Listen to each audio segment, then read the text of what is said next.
नमस्कार दोस्तों, स्वागत है आपका। दोस्तों इस वीडियो में हम लोग NET 2023 के क्वेश्चन पेपर का फिजिक्स सेक्शन का क्वेश्चन नंबर 11 से क्वेश्चन नंबर 20 तक सॉल्व करेंगे। इससे पहले वाले वीडियो में मैंने आपको क्वेश्चन नंबर 1 से 10 तक सॉल्व किया था, तो इस वीडियो में हम लोग और 10 क्वेश्चन सॉल्व करेंगे जो कि 11 से 20 तक है। तो इस वीडियो में हमारा जो पहला क्वेश्चन है यहाँ पे क्वेश्चन नंबर 11, तो क्वेश्चन नंबर 11 में हमें यहाँ पे दिया है a piece of wire of resistance 4 ohm is bent through 180 degree at its midpoint and the two handles are twisted together, then the resistance is option number ए दिया है 5 ओम, option B दिया है 2 ओम, ऑप्शन सी दिया है 1 ओम और option D दिया है 8 ओम।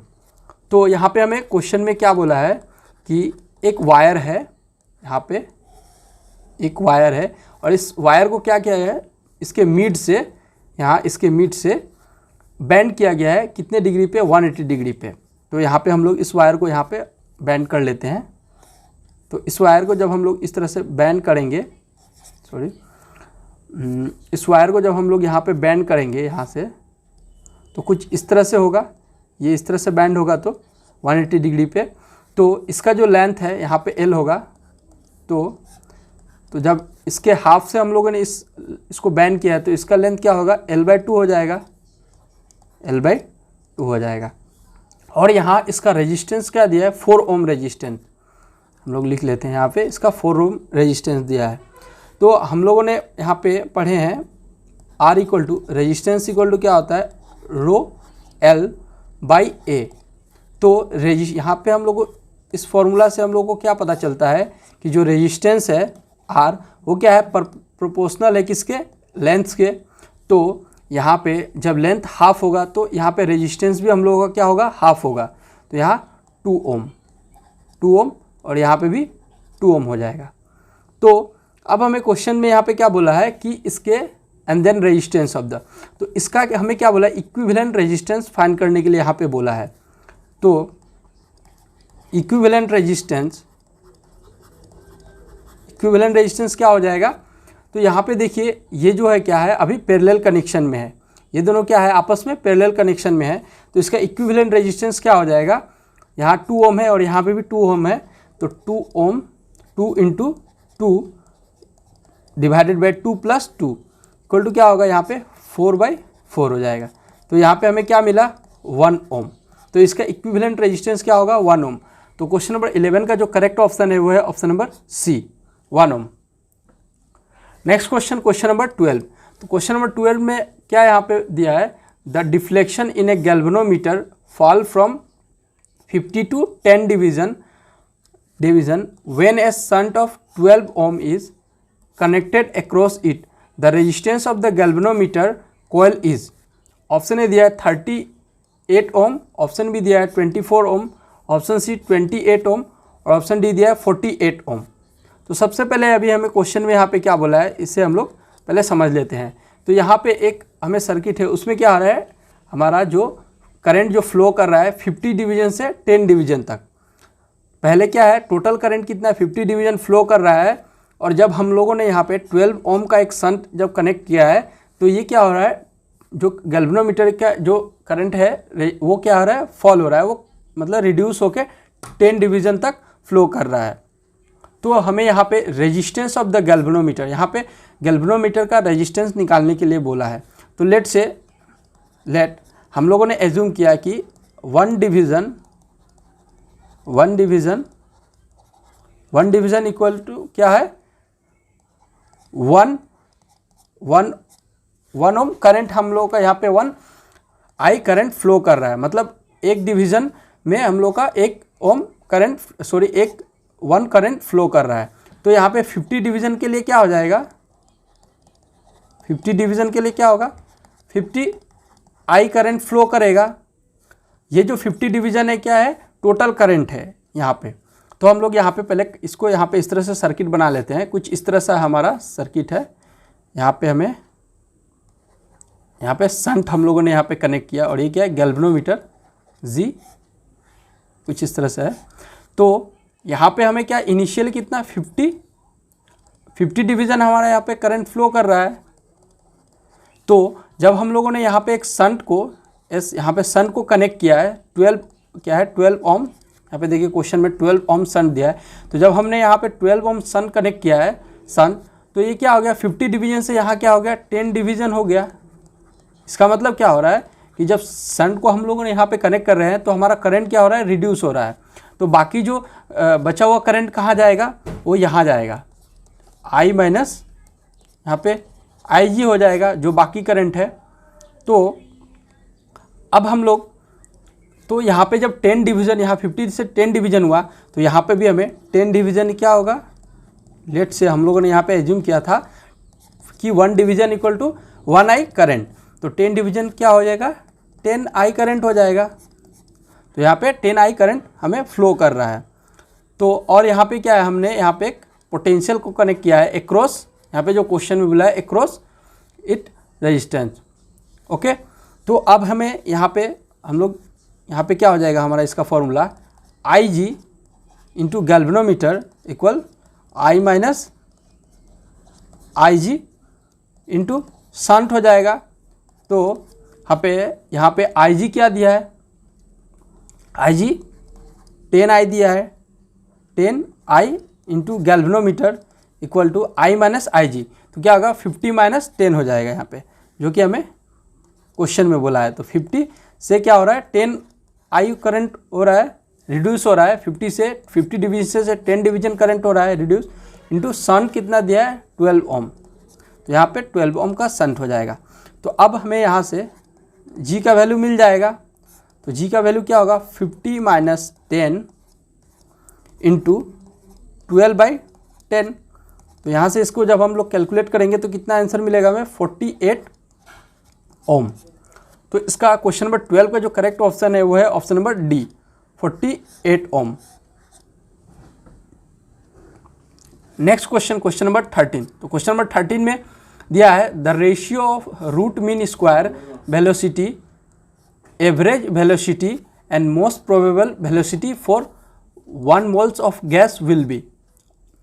तो हमें यहाँ पे क्या बोला है कि root mean square velocity, average velocity और मोस्ट प्रोबेबल वेलोसिटी का यहाँ पे हमें रेशियो फाइंड करने के लिए बोला है। तो सबसे पहले हम लोग यहाँ पे लिख लेते हैं रूट मीन स्क्वायर वेलोसिटी,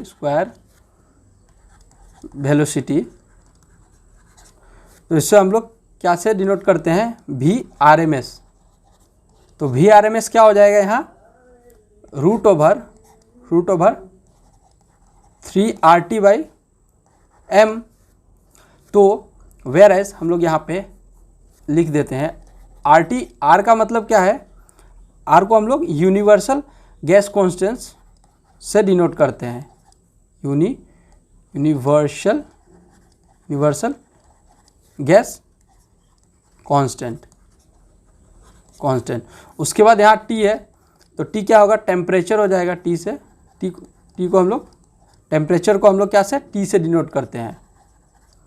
उसके बाद यहाँ पे M दिया है, तो M को हम लोग क्या से मॉलिक्यूलर मास ऑफ गैस को मॉलिक्यूलर मास ऑफ गैस यहाँ कैपिटल M होगा, यहाँ पर भी कैपिटल M होगा। तो हम लोग molecular mass of the gas को हम लोग M से डिनोट करते हैं और यूनिवर्सल गैस कॉन्स्टेंट को R को और टेम्परेचर को हम लोग T से डिनोट करते हैं। तो यहाँ पे अभी हम लोगों ने रूट मीन स्क्वायर वेलोसिटी का हम लोगों ने यहाँ पे फॉर्मूला लिख दिया है, क्या होता है √3RT/m। अभी हम लोग लिखेंगे यहाँ पे एवरेज, लिखेंगे एवरेज वेलोसिटी। तो एवरेज वेलोसिटी को हम लोग VAV से डिनोट करते हैं, तो ये क्या हो जाएगा हमें 8RT/m। उसके बाद हमारा क्या दिया है मोस्ट प्रोबेबल वेलोसिटी,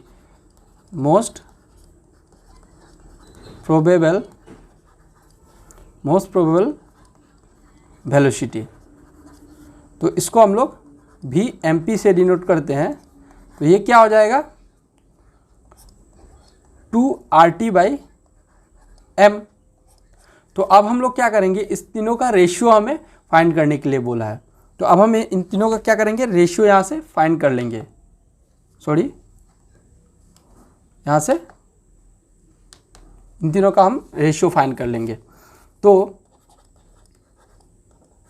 यहाँ पे हमें इन तीनों का रेशियो बोला है।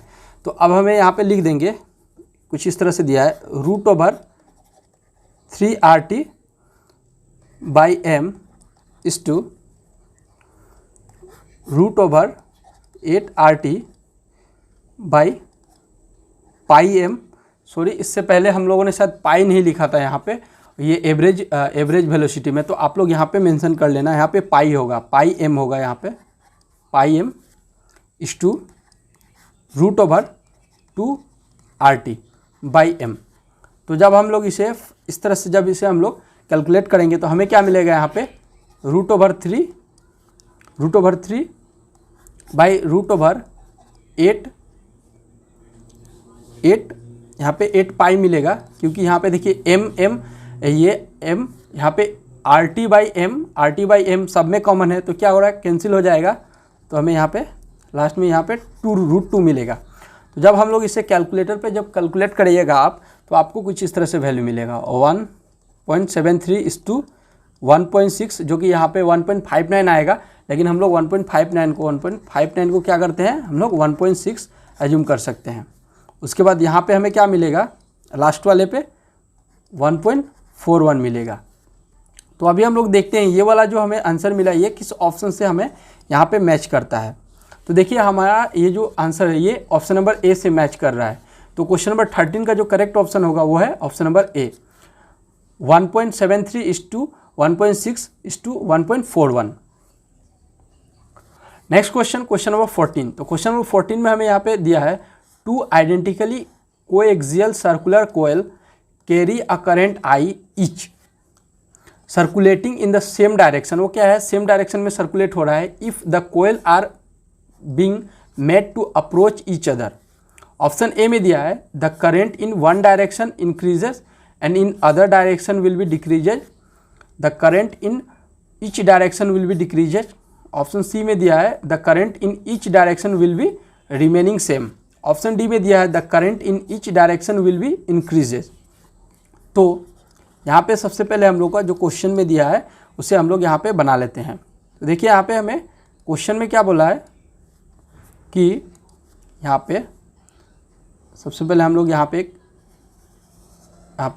प्रिंसिपल एक्सिस को हम लोगों ने यहाँ पे ड्रॉ कर लिया। अभी हमें क्वेश्चन में क्या बोला है कि यहाँ पे 2 सर्कुलर, क्या बोला है यहाँ पे, कोएक्सियल सर्कुलर, ये थोड़ा ड्राइंग जो है ख़राब हो गया, आप इसे अच्छे से ड्रॉ कर लीजिएगा। यहाँ पे क्या हो रहा है, 2 सर्कुलर इस तरह से क्या हो रहा है, कोयल्स जो है क्या है, रोटेट कर रहा है, और ये जो क्या है प्रिंसिपल एक्सिस पे। तो और ये क्या बोला है, इसमें जो करंट जो फ्लो कर रहा है वो क्या है, सेम डायरेक्शन में यहाँ पे फ्लो कर रहा है। तो हम लोग इसे यहाँ पे इंडिकेट कर देते हैं। तो जब हम लोग यहाँ से जब हम लोग इसको देखेंगे इसमें, तो हमारा जो करंट का डायरेक्शन क्या है, सेम है। सॉरी, यहाँ पे हम लोग का जो ये जो क्या बोल रहा है, ये जो रोटेट कर रहा है ये क्या है, सेम डायरेक्शन में हो रहा है विथ ए वेलोसिटी। यहाँ पे हम लोग v1 ले रहे हैं और इसको हम लोग v2 एज्यूम कर ले रहे हैं। तो अब हम लोग यहाँ से जब इसको देखेंगे तो लेट से हम लोगों ने एज्यूम किया कि ये जो करंट का डायरेक्शन है ये इस साइड में है, इस तरह से है, क्या है, इस तरह से है, हमें इस तरह से है, और यहाँ पे भी इस तरह से है। तो इसमें भी सेम होगा, इसमें भी करंट जो क्या है फ्लो करेगा इस डायरेक्शन में। यहाँ पे हम लोग करंट की डायरेक्शन को हम लोग डिनोट कर दिए हैं। तो अब ये क्या कह रहा है कि ये जो कोयल है क्या है, रोटेट कर रहा है ये सेम डायरेक्शन में। तो जब ये रोटेट करेगा सेम डायरेक्शन में तो क्या होगा, इनके बीच में क्या होगा, तो इस करंट के जो फ्लो करने की वजह से यहाँ पे हमारा एक मैग्नेटिक फील्ड यहाँ पे m हमारा यहाँ पे एक इस डायरेक्शन में जनरेट होगा। तो यहाँ पे भी एक मैग्नेटिक फील्ड होगा, और इसकी डायरेक्शन क्या होगा, दोनों का डायरेक्शन इस साइड में होगा। ये देखिए सेम होगा दोनों का डायरेक्शन। तो अभी ये जो क्या है, जब रोटेट करेगा आपस में, तो ये v1 क्या है इस डायरेक्शन में जा रहा है और v2 क्या है सेम डायरेक्शन में दोनों जा रहा है तो क्या होगा, ये V1 के वजह से हमारा V2 पे क्या होगा, यहाँ पे फ्लक्स जो क्या होगा ज़्यादा होगा, यहाँ पे मैग्नेटिक फ्लक्स, यहाँ पे जो फ्लक्स होगा, फ्लक्स क्या होगा ज़्यादा होगा। तो लेट से हम लोग यहाँ पे फ्लक्स को अभी नोट कर देते हैं। तो यहाँ पे फ्लक्स की जो डायरेक्शन होगा वो इस साइड में फ्लक्स क्या होगा, यहाँ पे इंड्यूस होगा, क्योंकि ये क्या हो रहा है दोनों सेम डायरेक्शन में हो रहा है। तो V1 क्या है इस साइड जाएगा और V2 इस साइड जाएगा, तो ये क्या होगा V2 पे फ्लक्स V1 के कारण यहाँ पे फ्लक्स इस पे ज़्यादा होगा। तो फ्लक्स क्या है इस डायरेक्शन में इंड्यूस हो रहा है। तो अब इस फ्लक्स यहाँ पे इंड्यूस हो रहा है और यहाँ पे करंट भी यहाँ पे इस डायरेक्शन में इंड्यूस हो रहा है। तो इस करंट को, ये जो हमारा करंट दिया है, इस करंट को क्या है काउंटर करने के लिए, इस करंट को काउंटर करने के लिए हम लोगों को क्या करना होगा, इसके अपोजिट डायरेक्शन में करंट को फ्लो करवाना होगा, तभी तो हम लोग ये जो करंट है वो इसको काउंटर कर पाएगा। तो लेट से हमने ये जो है इसके अपोजिट डायरेक्शन में यहाँ पे एक करंट को हमने यहाँ पे इंड्यूस किए। तो अभी ये क्या है इस डायरेक्शन में हो रहा है, तो इस ये जो फ्लक्स इंड्यूस हो रहा है, इस फ्लक्स को काउंटर करने के लिए फिर हम लोग को इस डायरेक्शन में, अपोजिट डायरेक्शन में काउंटर फ्लक्स या काउंटर करने के लिए एक फ्लक्स को यहाँ पे इंड्यूस करना होगा। तो अभी हमें इस कोयल में हमें देखने को क्या मिल रहा है कि करंट क्या हो रहा है, ये इस डायरेक्शन में इंड्यूस कर रहा है, तो उसके अपोजिट में काउंटर भी कर रहा है करंट। तो यहाँ पे क्या हो रहा है, यहाँ पे सपोज हमने इसको लूप 1 एज्यूम किया और इसको लूप 2। तो यहाँ पे जब करंट यहाँ पे जो फ्लो कर रहा है तो फिर उसके एक काउंटर डायरेक्शन में भी एक करंट जो काउंटर कर रहा है, तो यहाँ पे क्या होगा हमारा करंट जो होगा क्या होगा लूप 2 में डिक्रीज होगा, करंट क्या होगा हमें यहाँ से डिक्रीज होगा। तो अब हम लोग लूप 1 में हम लोग देखते हैं। तो यहाँ पे भी क्या हुआ है कि ये जो करंट फ्लो कर रहा है, तो ये V2 के वजह से क्या होगा, यहाँ पे भी एक क्या होगा हमें, ये जो करंट फ्लो कर रहा है तो यहाँ पे मैग्नेटिक फील्ड के कारण यहाँ पे क्या होगा एक अपोजिट, इसको काउंटर करने के लिए, ये वाले करंट को काउंटर करने के लिए एक अपोजिट डायरेक्शन में यहाँ पे भी हमें एक करंट क्या होगा इंड्यूस करना पड़ेगा, तभी तो ये करंट जो है इसको काउंटर कर पाएगा। तो जब ये तो यहाँ पे क्या होगा हमें, ये इस वाले कोयल पे लूप 1 पे क्या होगा, V2 के लिए हमारा जो फ्लक्स इंड्यूस होगा उसका डायरेक्शन क्या होगा, कुछ इस तरह से होगा। यहाँ पे भी फ्लक्स सेम डायरेक्शन में इंड्यूस करेगा, यहाँ पे देखिए ये इस तरह से। तो इस फ्लक्स को काउंटर करने के लिए फिर हमें एक अपोजिट डायरेक्शन में यहाँ पे क्या करना होगा, एक और फ्लक्स को इंड्यूस करवाना होगा जिसका डायरेक्शन इस साइड होगा, देखिए कुछ इस तरह से। तो यहाँ पे हमें इस लूप 1 वाले कोयल से हमें क्या मिलता है देखने को कि इसके भी अपोजिट में क्या हो रहा है, करंट फ्लो कर रहा है, काउंटर कर रहा है करंट। तो यहाँ से भी हम लोग बोल सकते हैं कि यहाँ क्या हो रहा है, हम लोग को पता चल रहा है लूप 1 में भी क्या हो रहा है, करंट क्या हो रहा है, डिक्रीज हो रहा है। क्यों, क्योंकि इसके अपोजिट में काउंटर करंट भी फ्लो कर रहा है जो कि इस करंट को क्या कर रहा है, करंट आई को काउंटर कर रहा है। तो हमें इसका लूप 1 और लूप 2 दोनों में करंट डिक्रीज हो रहा है। तो क्वेश्चन नंबर 14 का जो करेक्ट ऑप्शन है वो है option number B, the current in each direction will be decreases. Okay, अभी हमें क्वेश्चन नंबर 15 में दिया है, क्वेश्चन नंबर 15। क्वेश्चन नंबर 15 में हमें यहाँ पे दिया है 2 water droplet merge with each other to form a large droplet. In this process हमें पूछ रहा है इस प्रोसेस में क्या होगा, energy is liberated, option A में दिया है। ऑप्शन में बी में दिया है energy is absorb. Option C में दिया है energy is neither liberated nor absorb. Option D में दिया है some mass is converted into energy. तो सबसे पहले हम लोग इसके कॉन्सेप्ट को जानते हैं। यहाँ पे कॉन्सेप्ट को यहाँ पे क्या होगा, सरफेस एनर्जी।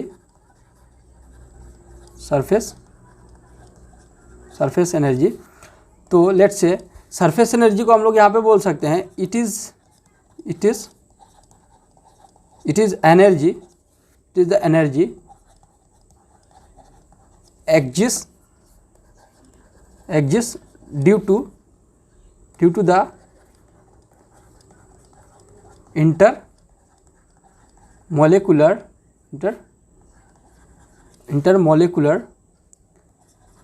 cohesive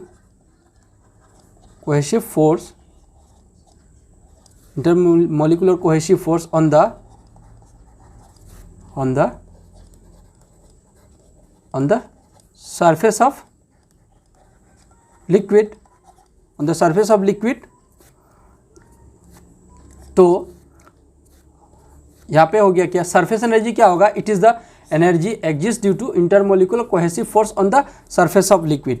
या हम लोग सरफेस एनर्जी को ये भी कह सकते हैं, सरफेस एनर्जी को हम लोग क्या कह सकते हैं कि पोटेंशियल एनर्जी से हम लोग ये भी बोल सकते हैं कि पोटेंशियल एनर्जी पर यूनिट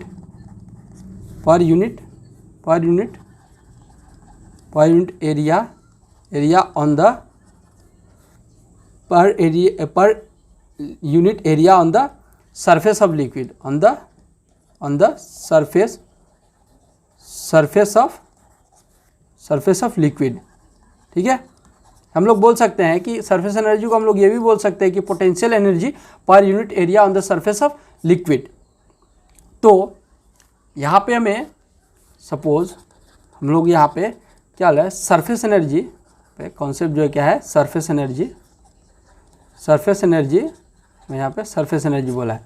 तो हम लोगों को क्या करना होगा, किसी भी मॉलिक्यूल्स के को उसके इंटरमोलिकुलर या उसके इंटरमोलिकुलर पार्ट से हम लोग को बाहर निकालने के लिए क्या करना पड़ता है, हम लोग को उस केसेस में हम लोग क्या करते हैं, वर्क डन करना पड़ता है। तो यहाँ पे work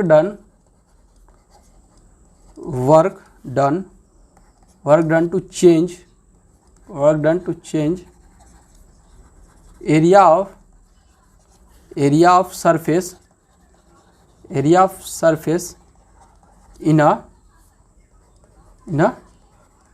in a liquid. So यहाँ से W इक्वल टू क्या हो जाएगा हमें, T delta A, where as T is temperature, T is temperature नहीं होगा, यहाँ पे भूल हो गया, T इज क्या होगा, सरफेस टेंशन, T क्या होगा, सरफेस टेंशन होगा, और डेल्टा L क्या होगा, चेंज इन एरिया। T जो होगा सरफेस टेंशन होगा और डेल्टा A क्या होगा, चेंज इन एरिया, जिससे हम लोग डेल्टा T से डिनोट करते हैं। तो यहाँ पे दो चीज़ जो मैं यहाँ पे इंपॉर्टेंट लिख रहा हूँ, इसको आप लोग यहाँ पे याद रखना। यही हमारा जो कॉन्सेप्ट है इस क्वेश्चन को सॉल्व करने के लिए। तो डेल्टा ए जब एरिया क्या होगा, इंक्रीज होगा, तो हमें यहाँ पे इस केसेस में क्या होता है, एनर्जी क्या होता है, जब इंक्रीज करेंगे तो एनर्जी एब्जॉर्ब होगा, एनर्जी हमें क्या होगा यहाँ पे एब्जॉर्ब होगा। और सेकेंड केसेस में अगर हम लोग डेल्टा ए को डिक्रीज करते हैं या एरिया को हम लोग डिक्रीज करते हैं, तो उस केसेस में क्या होता है, हमारा एनर्जी क्या होगा, लिबरेट होता है। तो ये जो आप लोग मैंने अभी आपको कॉन्सेप्ट दिया, इसको आप लोग अच्छे से नोट डाउन कर लीजिए और अच्छे से समझ लीजिए, क्योंकि इसको आप लोग समझ जाओगे तो इस क्वेश्चन नंबर 15 को आप लोग काफ़ी इजीली सॉल्व कर पाओगे। तो अभी हमें क्या मिल गया, अगर एरिया हमारा इंक्रीज होगा तो अगर एरिया इंक्रीज हो रहा है तो एनर्जी क्या होगा, एब्जॉर्ब होगा, और एरिया को हम लोग डिक्रीज कर रहे हैं तो एनर्जी क्या होगा, लिबरेट होगा। तो अभी हम लोग यहाँ पे क्वेश्चंस में जो दिया है इसको अभी हम लोग सॉल्व करेंगे। तो क्वेश्चन में हमें क्या बोला है कि 2 वाटर ड्रॉपलेट क्या हुआ है, सपोज हम लोग इसको यहाँ पे एक वाटर ड्रॉप हो गया और एक क्या हो गया, यहाँ पे एक दूसरा हो गया, फर्स्ट और सेकंड। इसको हम लोगों ने रेडियस r से डिनोट किया, इसको भी हम लोगों ने इसको लेट से एज्यूम कर लिया है रेडियस r। तो ये क्या हो रहा है, दोनों मर्ज होके यहाँ पे r डैश बन रहा है, रेडियस r डैश हो जा रहा है, यहाँ पे हो जा रहा है। तो सपोज यहाँ पे हम लोगों ने एज्यूम किया कि इसका जो वॉल्यूम है वो क्या है, कांस्टेंट वॉल्यूम है, कांस्टेंट वॉल्यूम। तो 4/3 पाई r क्यूब हो जाएगा, प्लस इसका भी क्या होगा 4/3 पाई r क्यूब हो जाएगा। तो इसको जब हम लोग मर्ज करेंगे तो यहाँ पे क्या होगा 4/3 पाई r डैश क्यूब हो जाएगा। ये इसका वॉल्यूम, यहाँ पे वॉल्यूम जो क्या है हम लोगों ने कांस्टेंट एज्यूम किया है।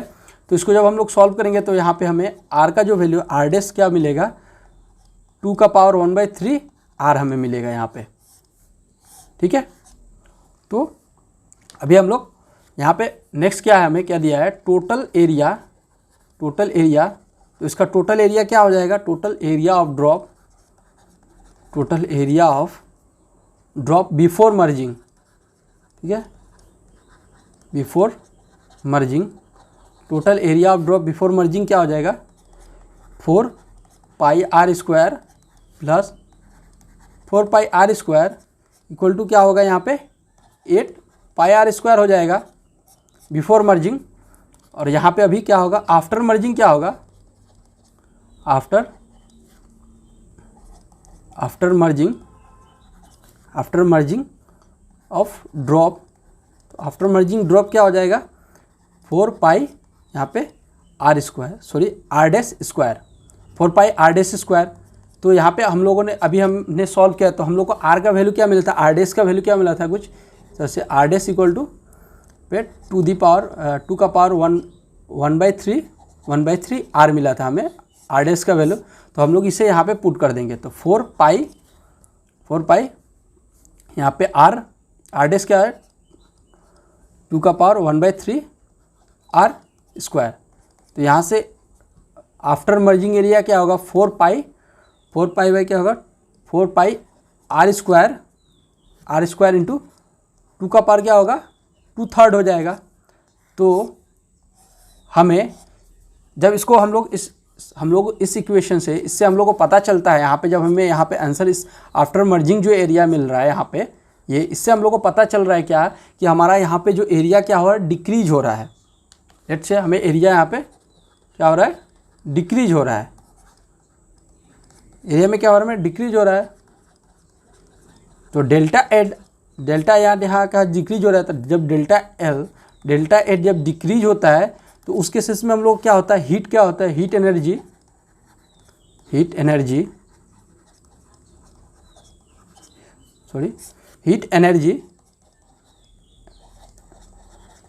तो जब डेल्टा ए जो डिक्रीज होता है तो हीट एनर्जी क्या होता है, हीट एनर्जी लिबरेट होता है। लेट्स से क्या होगा लिबरेट होगा। तो क्वेश्चन नंबर ये जो 15 का जो हमें करेक्ट ऑप्शन है वो है क्या है ऑप्शन नंबर ए। यहाँ पे क्या होगा एनर्जी जो होगा लिबरेट होगा इस केसेस में। Okay next question question number 16। Question number 16 में हमें यहाँ पे दिया है if the earth stop rotating the value of G at equator will. Option A दिया है इंक्रीजेज, ऑप्शन बी दिया है रिमेनिंग सेम, ऑप्शन सी दिया है डिक्रीजेज, ऑप्शन डी दिया है नन ऑफ दिस। तो यहाँ पे हम लोग इसका कॉन्सेप्ट पहले यहाँ पे हम लोग कुछ कॉन्सेप्ट लिख देते हैं, उसके बाद हम लोग इसका आंसर करेंगे। तो इसका कॉन्सेप्ट क्या है जी डेल्टा इक्वल टू क्या होगा g e minus r e omega square cos square यहाँ पे लेमडा हो जाएगा। तो इस फॉर्मूला को आप लोग क्या करना याद रखना, ये फॉर्मूला भी कभी कभी पूछता है या पूछ देगा एग्जाम में। तो अभी हमें यहाँ पे इसके डिनोशन को यहाँ पे डेल्टा जी डेल्टा को हम लोग क्या से डिनोट करते हैं, या इसको हम लोग क्या लिख सकते हैं यहाँ पे ग्रेविटी क्या होगा ग्रेविटी एट लेमडा लेटीट्यूड, या एक्चुअल हम लोग इसे एक्चुअल ग्रेविटी भी कह सकते हैं। उसके बाद जी ई ये क्या होता है ग्रेविटी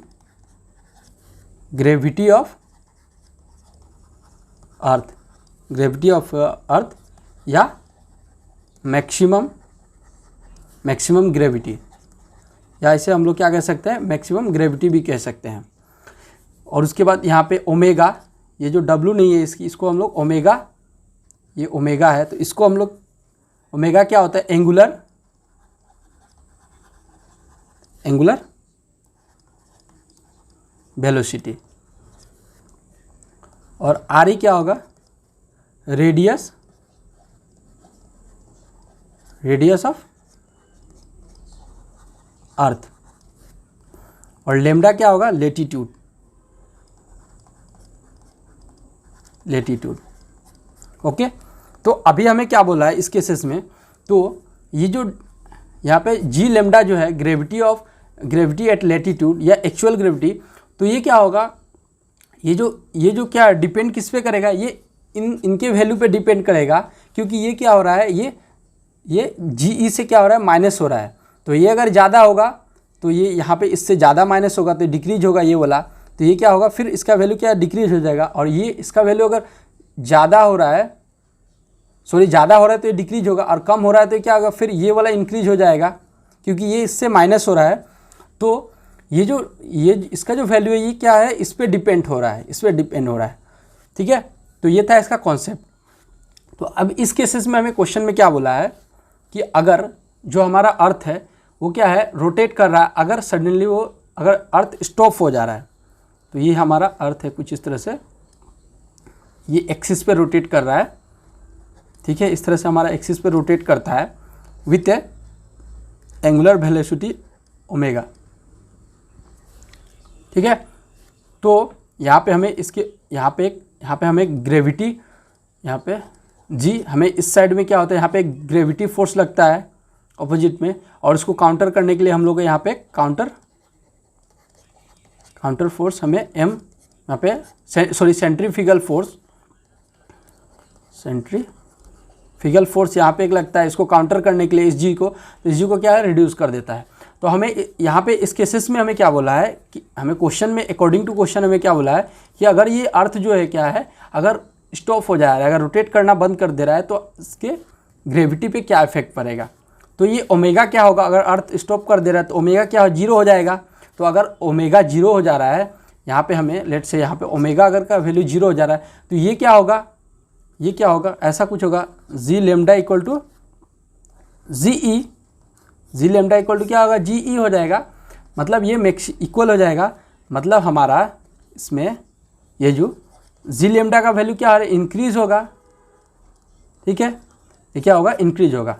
तो क्वेश्चन नंबर हमारा 16 का जो करेक्ट ऑप्शन है वो है ऑप्शन नंबर ए, इंक्रीज होगा। Okay, next question number 17। Question number 17 में हमें यहाँ पे दिया है, the magnifying power of an astronomical telescope is 10, the focal length of it eyes piece is 20 centimetre, the focal length of it object will B.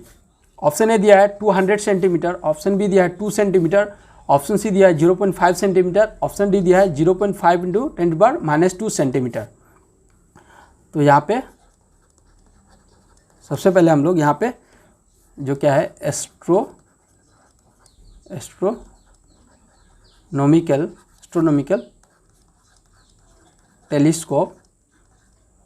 Telescope का हम लोग यहाँ पे कॉन्सेप्ट थोड़ा जान लेते हैं कि किस तरह से एस्ट्रोनॉमिकल टेलीस्कोप होता है। तो यहाँ पे इस तरह से एक प्रिंसिपल एक्सिस हमारा ये क्या होगा, प्रिंसिपल एक्सिस हो गया। अब इस पर क्या होता है, इस तरह से हमारा एक ऑब्जेक्ट यहाँ पे ऑब्जेक्ट हो गया, यहाँ पे ऑब्जेक्ट। उसके बाद यहाँ पे क्या होता है, आइस पीस होता है, आइस पीस। तो इस तरह से हमारा एक यहाँ पे एक ऑब्जेक्ट होता है जो कि क्या होता है, बड़ा होता है आइस पीस से। तो और इसका यहाँ पे विथ इसको हम लोग एल से, लेंथ को एल से डिनोट करते हैं, और ये क्या है हमारा प्रिंसिपल एक्सिस,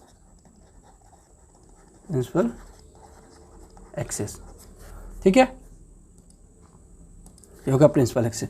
तो हम लोग को पता है एल इक्वल टू क्या होता है, एल क्या होता है, focal length of object plus focal length of eyes piece. Okay, और एम मैग्नीफाइंग पावर क्या होता है, focal length of object divided by focal length of eyes piece. तो ये आप लोग इसे याद रखना, इसी से हम लोग इस क्वेश्चन को सॉल्व करने वाले हैं। तो हमें गिवन हमें क्या क्या दिया है, यहाँ पे गिवन हमें क्वेश्चन में दिया है कि astronomical telescope is magnifying power 10 दिया है। मतलब हम लोग को यहाँ पे एम जो दिया है 10 दिया है, क्या है 10 सेंटीमीटर दिया है, 10 सेंटीमीटर दिया है। उसके बाद हमारा ये आइस पीस क्या दिया है, focal length of eyes piece, sorry F E क्या दिया है, हमें 20 दिया है। तो हम लोग यहाँ से एफ नोट निकाल लेंगे, क्योंकि एफ नोट को हम लोग फाइंड कर लेंगे यहाँ पे, क्योंकि हम एम इक्वल टू क्या होता है, एफ नोट बाई एफ ही होता है। तो अभी हमें एम क्या दिया है, 10 दिया है, और हमें सॉरी ये नीचे वाला एफ ई है और ये एफ नोट है। हमें एफ नोट फाइंड करने के लिए बोला है, और एफ ई का वैल्यू दिया है 20। तो क्या हो जाएगा, ये F E equal to 10 into 20 that is 200 centimetre. तो क्वेश्चन नंबर 17 का जो करेक्ट ऑप्शन है वो है ऑप्शन नंबर ये A 200 centimetre. Next question, question number 18। Question number 18 में क्या बोला है, a solid ball of moderated size is repelled by pole of magnet, the material of ball is. ठीक है, तो यहाँ पे क्या दिया है, ऑप्शन ए में कॉपर दिया है, ऑप्शन बी दिया है सोडियम, ऑप्शन सी दिया है बिस्मथ और ऑप्शन डी दिया है एल्यूमिनियम। सबसे पहले हम लोग क्वेश्चन में यहाँ पे देखेंगे कि लिखा क्या है। तो हमें क्या बोल रहा है कि जो मैग्नेट का दो पोल है वो क्या रिपेल हो रहा है। तो जब रिपेल होता है तो हम लोग उस टाइप के मैग्नेट को क्या कहते हैं, डाई मैग्नेटिक। उसे हम लोग क्या कहते हैं, डाई मैग्नेटिक सब्सटेंस। हम लोग क्या करेंगे, डाई मैग्नेटिक सब्सटेंस कहेंगे। तो इसको हम लोग क्या होता है, ये क्या होता है, ये क्या होता है, यहाँ पे लिख देते हैं, सब्सटेंस आर स्लाइटली क्या होता है, रिपेल्ड बाय अ मैग्नेट। तो इसे हम लोग क्या कहते हैं, ये डायमैग्नेटिक करते हैं। तो इसका एग्जाम्पल क्या हो जाएगा, इसका एग्जाम्पल क्या क्या होता है, लीड, गोल्ड, सिल्वर एंड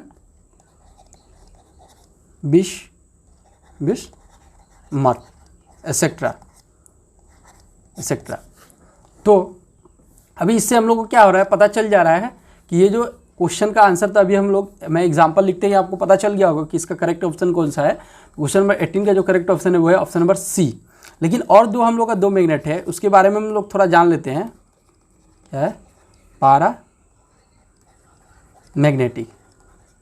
ठीक है, पारामैग्नेटिक सब्सटेंस क्या हो जाएगा, सब्सटेंस में क्या होता है, इसमें क्या होता है, स्मॉल पॉजिटिव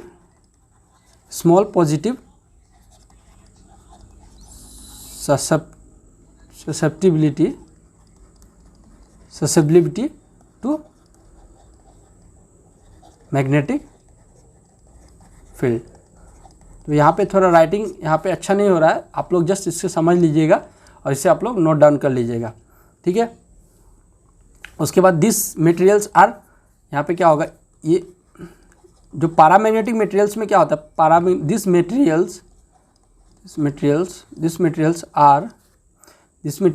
आर क्या होता है, ये स्लाइटली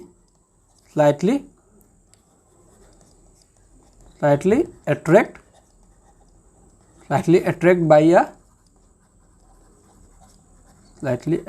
अ मैग्नेटिक फील्ड।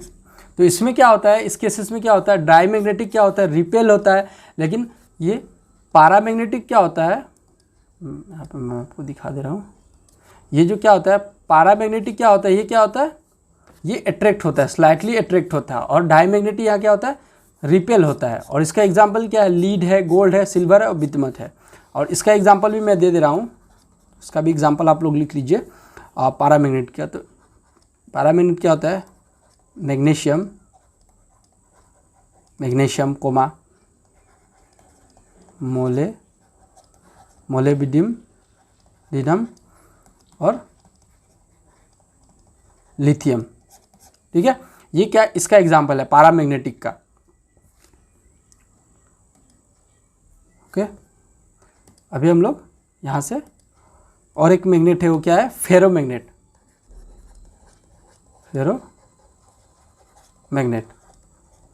फेरोमैग्नेटिक मटेरियल्स या फेरोमैग्नेट हम लोग इसे बोल सकते हैं। तो ये क्या होता है, हैव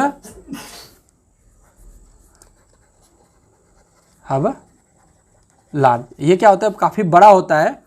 और क्या होता है यहाँ पॉजिटिव, इसका भी क्या होता है, positive susceptibility to N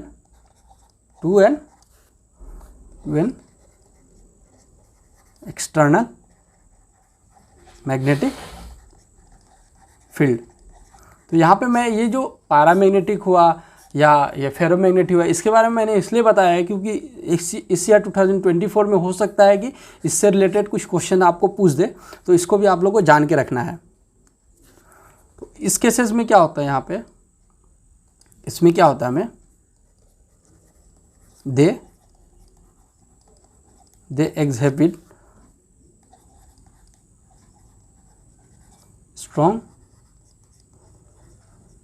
exhibit strong attraction to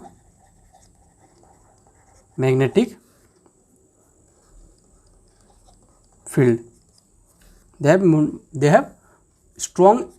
exhibit strong attraction to the magnetic field. ठीक है, तो ये आप लोग को याद रखना है। उसके बाद अब इसका एग्जांपल मैं आपको दे रहा हूँ कुछ फेरोमैग्नेटिव का। तो इसका एग्जांपल क्या होगा, आयरन, निकेल एंड कोबाल्ट। तो ये सब जी क्या है, इसके एग्जांपल है।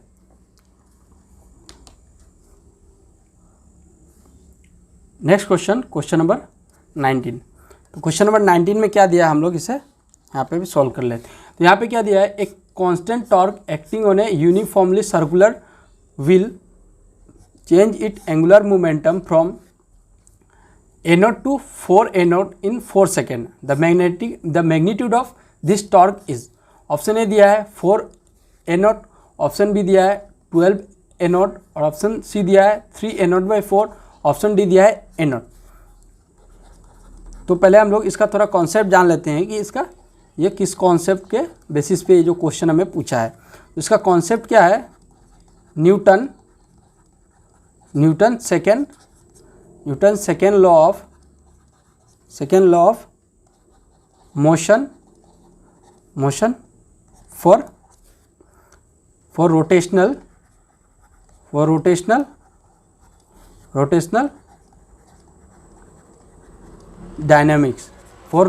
डायनेमिक्स। तो यहाँ क्या होगा, टाउ टॉर्क, जिसको हम लोग टाउ को टॉर्क को हम लोग टाउ से डिनोट करते हैं, equal to delta L by delta T. तो डेल्टा एल को हम लोग किससे डिनोट करते हैं, यहाँ पे देखिए एंगुलर मोमेंटम। डेल्टा एल का मतलब यहाँ पे एंगुलर मोमेंटम को हम लोगों ने डेल्टा एल से डिनोट किया है। उसके बाद चेंज इन टाइम जो यहाँ पे दिया है उसको हम लोगों ने डेल्टा टी से डिनोट किया है। तो यहाँ पे angular momentum, change in angular momentum हमें क्या दिया है, 4 A0 माइनस A0 दिया है। यहाँ पे देखिए A0 से 4 A0 हो रहा है, मतलब तो यहाँ पे 4 A0 माइनस A0 होगा। बाई टाइम क्या दिया है, 4 सेकेंड दिया है, 4 सेकेंड।